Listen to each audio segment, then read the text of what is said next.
Dick Van Dyke, who became famous for his infectious grin and hilarious TV lifestyle, has not been fortunate enough to live out his happily ever after dreams after his time on screen. Despite what you might see on TV, his life has not been spectacular. His life has been defined by tremendous misery and unending trials, and it is about to be 100 years since he was born. Here in this movie, we will explore the tragic life of Dick Van Dyke. Stay still because it defies your expectations. Dick Van Dyke had a spectacular 7-decade career that took him from the exciting world of vaudeville to the radio waves and the glitter of television, and he was successful in almost every media he tried. Even as he entered his 90s, Van Dyke continued to captivate audiences with his charismatic grin, courageous physique, and kind demeanor. Richard Wayne Van Dyke came from modest origins in Danville, Illinois, and was born on December 13, 1925 in West Plains, Missouri. Having spent my formative years in the company of many future stars in the entertainment industry, one notable Danville inhabitant was the cousin of the famous Gene Hackman. Another was Bobby Short, a high school classmate of Donald O'Connor's, who tried his hand at jazz singing and acting, respectively. In the beginning, Van Dyke was going to follow in his mother's footsteps and become a priest, even though he grew up in an artistic household. He took a high school theater class that finally let him see that acting was his real passion. A significant detour was encountered by Van Dyke. He had aspirations of becoming a priest, but he decided he could utilize his performances to make people happy and bring them joy instead.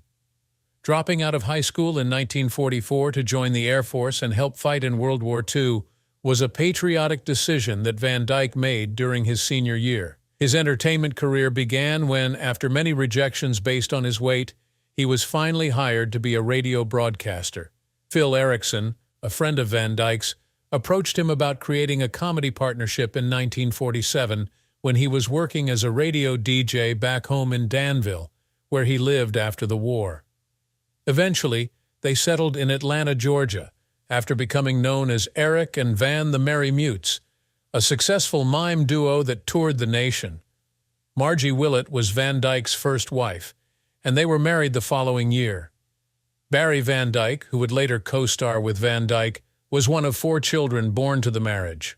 Following his success in radio and vaudeville, Van Dyke quickly transitioned to the then new medium of television, where he made appearances as a comic and eventually hosted a comedy program on WDSU-TV New Orleans Channel 6. Van Dyke's debut appearance on a network television show was in 1954, on Chance of a Lifetime. Quickly, he began appearing as a special guest on shows including The Polly Bergen Show, The Pat Boone Chevy Showroom, and The Phil Silvers Show. The Girls Against the Boys, Van Dyke's 1959 Broadway debut, was a smashing success. Because of this, Van Dyke was hired by director and choreographer Gower Champion to play the main role of Albert Peterson in the 1960-1961 musical Bye Bye Birdie. Despite his initial reservations, the production was a smashing success, and Van Dyke was honored with a Tony for his magnificent performance. He had never danced professionally before.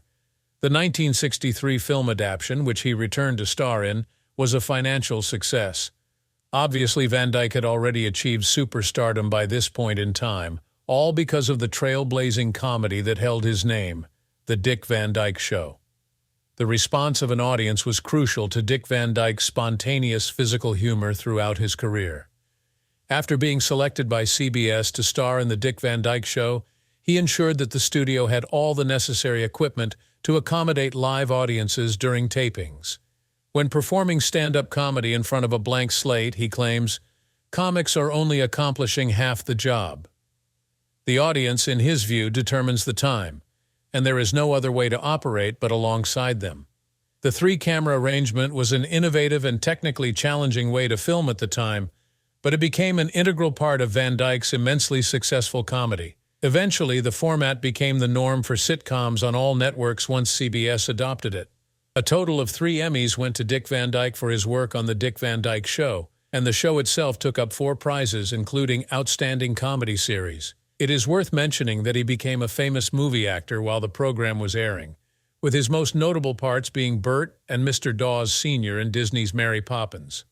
Chitty Chitty Bang Bang was his comeback picture in the late 1960s, after a string of unsuccessful films like The Art of Love and Divorce American Style. In Carl Reiner's critically acclaimed picture, The Comic, Van Dyke displayed his renowned acting abilities. The new Dick Van Dyke Show was his television comeback, and he co-starred with Hope Lang as a local TV chat show presenter. Unfortunately, the show was canceled after 3 seasons. Van Dyke, who played an alcoholic businessman in the TV drama The Morning After, received an Emmy nomination for his compelling performance. He remained undeterred and achieved a remarkable recovery. Having just triumphed over alcoholism, this depiction struck a chord with his experience. His marriage to Margie Willett came to an end in 1984 when he formalized the divorce, which was caused by his real-life problems. Los Angeles's posh Chapman Park Hotel was the site of the February 12, 1948, nuptials between the charming Dick Van Dyke and Marjorie Willett, as broadcast on the riveting radio program Bride and Groom. Christian, Barry, Stacy, and Carrie Beth were their 4 children. Christian was full of life, as was Carrie Beth, but problems arose in their marriage, and they eventually divorced in 1984 after a protracted separation. Van Dyke had a love affair with the beautiful Michelle Triola Marvin in 1976, and they remained together for over 30 years until Michelle's tragic death in 2009. Surprisingly, Van Dyke married Arlene Silver, a young makeup artist he had met at the SAG Awards 6 years previously, on February 29, 2012, when he was 86 years old. Van Dyke arranged for his offspring to appear in his television projects. On the long-running series Diagnosis, Murder, members of the Van Dyke family, including son Barry, grandkids Shane and Carrie, and others, made mesmerizing cameos in several episodes. Despite her relative obscurity in the entertainment industry, Stacy brought an interesting new depth to the family story in Murder in the Family, the Diagnosis Murder Christmas episode, as Carol Sloan Hilton, the estranged daughter of Dr. Mark Sloan. Surprisingly, all 7 of Van Dyke's grandkids are the product of marriages amongst his children. It is worth mentioning that his son Chris was the district attorney for Marion County, Oregon in the 1980s. In addition to his distinguished acting career, Van Dyke devoted his life to teaching Sunday school at the Presbyterian Church, where he was a respected elder, and he was a constant presence on film. Deep theological writings by famous theologians like Martin Buber, Paul Tillich, and Dietrich Bonhoeffer were also part of his dedication. In a riveting occurrence that took place on August 19, 2013 in Calabasas, Los Angeles County, on the US 101 highway, 87-year-old Van Dyke was saved from his burning Jaguar. He somehow emerged from the site of the fire unscathed, his only legacy being a scorched car frame. During the 2016 Democratic Party presidential primaries, Van Dyke openly supported Bernie Sanders. In the 2020 primary, Van Dyke continued to enthusiastically back and campaign for Sanders, reiterating this endorsement. During his passionate campaign in July 2016, Van Dyke revealed his deepest fears on Donald Trump's ability to escalate the United States into war, saying that he hadn't been so apprehensive since the Cuban Missile Crisis. The future of humanity, in his view, is precariously balanced, and he is utterly terrified that Donald Trump will take the United States to war. It is usually a terrible and heartbreaking event for anyone to lose a lifetime partner. A major turning point in Dick Van Dyke's life came with the devastating loss of Michelle Triola in 2009. The Washington Times reports that 76-year-old Michelle Triola, whose stage name was Michelle Triola Marvin, has died. Despite being considered old for most people, this age may be considered middle-aged due to Van Dyke's amazing lifespan. Michelle Triola's long-term romance with actor Lee Marvin is the one that the public remembers most, but her connection with Dick Van Dyke was just as significant. Neither Dick Van Dyke nor Lee Marvin could legally marry Triola, even if she had adopted Marvin's surname during their time together. The absence of a legal marriage is one of the most important events in her life and background. Lee Marvin's 1970 decision to cease giving the agreed-upon financial assistance broke their partnership and set in motion a lengthy and well-chronicled court struggle. The concept of palimony was born out of this legal conflict. It describes the financial support payments made when an unmarried couple living together decides to divorce. Legal scholars now look to this seminal decision as setting a high bar for future cases of a similar kind that will shape our legal system. Beyond the obvious anguish of losing Michelle Triola, Dick Van Dyke had to deal with the loss of his ex-wife during her cancer fight in 2008, the previous year. Even after finding out she had triple lung cancer, Van Dyke made the deliberate choice to radiate optimism and self-assurance, particularly when she asked about her prognosis. After some thought, he revealed that he had always claimed ignorance and described it as the most challenging acting he had ever done whenever she inquired about it. The addictions of both Dick Van Dyke and Margie Willett began to strain their marriage in the early 1970s. Margie was a chronic user of prescription drugs, while Dick had developed a severe alcoholism.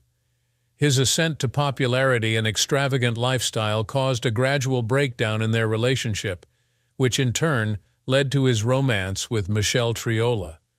After he confessed to having an extramarital affair in 1976, his marriage to Margie Willett ended, and they divorced in 1984. Even though they hadn't seen one another for quite some time, Dick Van Dyke was profoundly moved by Margie Willett's 2008 death. He regarded her as the finest thing that had ever occurred to him. Also passing away in 1987 was Jessica Van, who was 13 years old and Dick Van Dyke's granddaughter. Due of the tragic effects of Ray's syndrome on the family, Jessica, Christian Van's daughter, contracted Ray's syndrome, an exceedingly rare and deadly illness, while trying to treat her chickenpox symptoms with aspirin. Unfortunately, Jessica's health deteriorated despite medical interventions, and she passed away at a young age.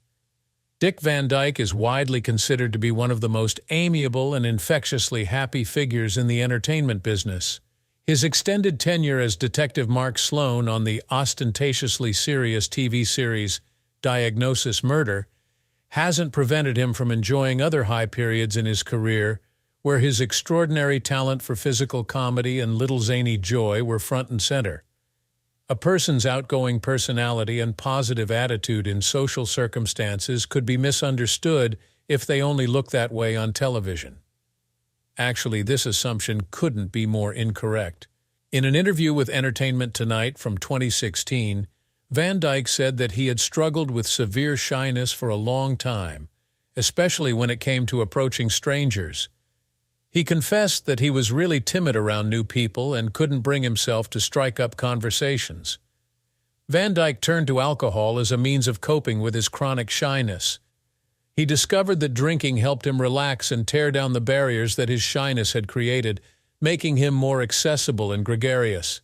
You know what they say, the sickness was worse than the remedy. He eventually had issues due to his dependence on alcohol as a social crutch, which showed the darker side of his battle to overcome shyness.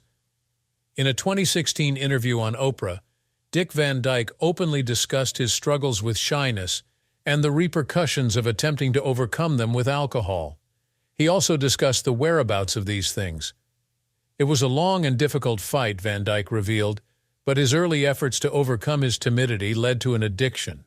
According to Van Dyke, it took him a long time to overcome his addiction. He struggled to control his drinking until he was in his mid-30s. During this time, he had to face the painful reality that he had been abusing alcohol to cope with his social anxiety and shyness. He expressed surprise at learning about his addictive tendencies, saying he had never been aware of them before. He went on to explain that his drinking had increased in frequency, going from 1 martini to 3 or 4 full bottles. He developed an addiction problem as a result of his increasing drinking and his effort to conceal his underlying timidity.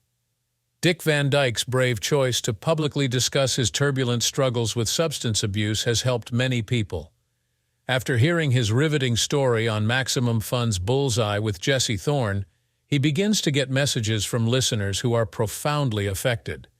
A lot of people who looked up to him said that his brutal honesty was the deciding factor in their decision to get help for their own alcoholism.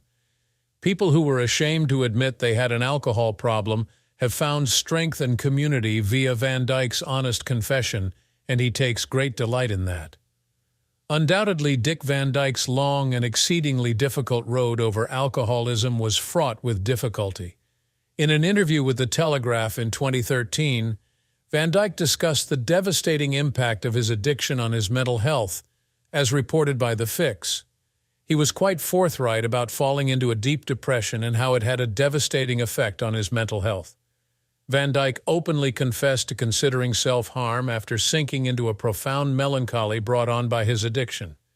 His own moving words conveyed his dire situation, and he admitted to having depressed periods when suicidal ideation made it seem hopeless to keep on.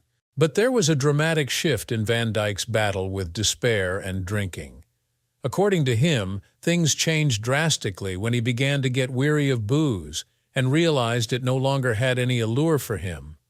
Nausea and vertigo were the initial unwelcome physical effects of alcohol use for him. This was a turning point in his attitude toward alcohol. He no longer viewed drinking as enticing, and he even called it a blessing. To overcome his addiction, Van Dyke said, he needed help from others. At different points in his life, he turned to places like Alcoholics Anonymous and rehabilitation centers for help. Having these support systems in place was crucial to his journey to recovery and sobriety. With the help of his determination and these resources, he was able to break free from alcoholism and live a life that was full of joy and fulfillment. In an interview with Craig Ferguson in 2010, marine biologist Dick Van Dyke reportedly delivered an astonishing and convincing story of a real-life near-death experience in which a pod of porpoises rescued him. This story was reported by The Guardian. The events of the novel begin when Van Dyke fell asleep while riding a surfboard and woke up in a perilous position. As soon as he opened his eyes, the horrible reality that he was far from land washed over him. Once he grasped the gravity of his predicament, panic ensued. Upon first impression, Van Dyke thought he was surrounded by sharks as he paddled across the wide sea. However, to his relief, the mysterious swimmers turned out to be porpoises. The actor was saved by these playful and clever sea creatures who seemed to detect his discomfort. In a remarkable display of their empathy and natural inclination, the porpoises began to drag Van Dyke and his surfboard back toward the safety of the beach. In the end, he was saved from a possibly deadly situation by this surprising and heartwarming meeting.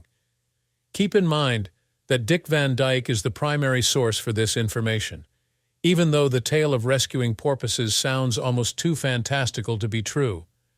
You should not put too much stock in the narrative because it is based on his memories. Dolphins are closely related to porpoises, thus it's worth noting that there have been instances of them assisting those in need in the ocean. Hence, the narrative is not totally unbelievable, even though it appears that way. The entertainment superstar was engaged in another incident in August 2013, which was less lyrical but equally horrifying. He posted a photo of a smashed Jaguar sports vehicle on his official Twitter account with the humorous caption, "Jag for sale, real cheap." It wasn't, however, a social media joke.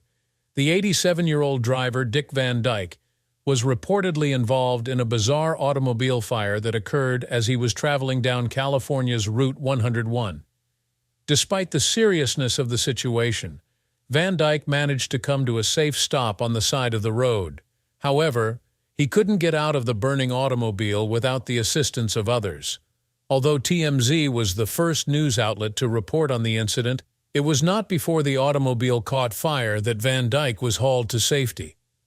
Despite the intense heat and danger, Dick Van Dyke managed to escape the burning car unscathed. His comedic timing was spot on, and he showed incredible fortitude and humor by tweeting, "Use Jag for sale real cheap," in response to the incident. Although he was well into the golden years, Dick Van Dyke continued his exceptionally active lifestyle and dedication to his health. He continued to attend to the gym every day, despite being 89 years old, according to the Chicago Tribune. His enthusiasm for maintaining a healthy lifestyle far into old age was demonstrated by his book on advanced age fitness, which he wrote as a testament to his immense devotion to fitness. However, keep in mind that Van Dyke was not without his vices. Smoking was a major part of his history. According to the Washington Post, he was a strong smoker who could smoke 3 packs a day and was open about his nicotine addiction, so smoking was definitely not a casual habit for him. Van Dyke finds it exceedingly difficult to kick the habit of smoking, which he claims is the worst addiction there is. He mentioned that smoking was the worst addiction he had ever experienced, and that it was extremely difficult for him to break free from it. He had tried to quit smoking many times over the years, but he finally succeeded at a crucial moment. Dick Van Dyke ultimately kicked the habit after coming to a sobering awareness of the damage he had done to his own lungs. The X-ray that revealed the scars from his emphysema served as a wake-up call for him, and he immediately stopped smoking. Despite Van Dyke's best efforts, he was unable to shake the lingering affects of his smoking addiction. Reports indicate that he has had a history of problems relating to his lungs, including pneumonia and a collapsed lung.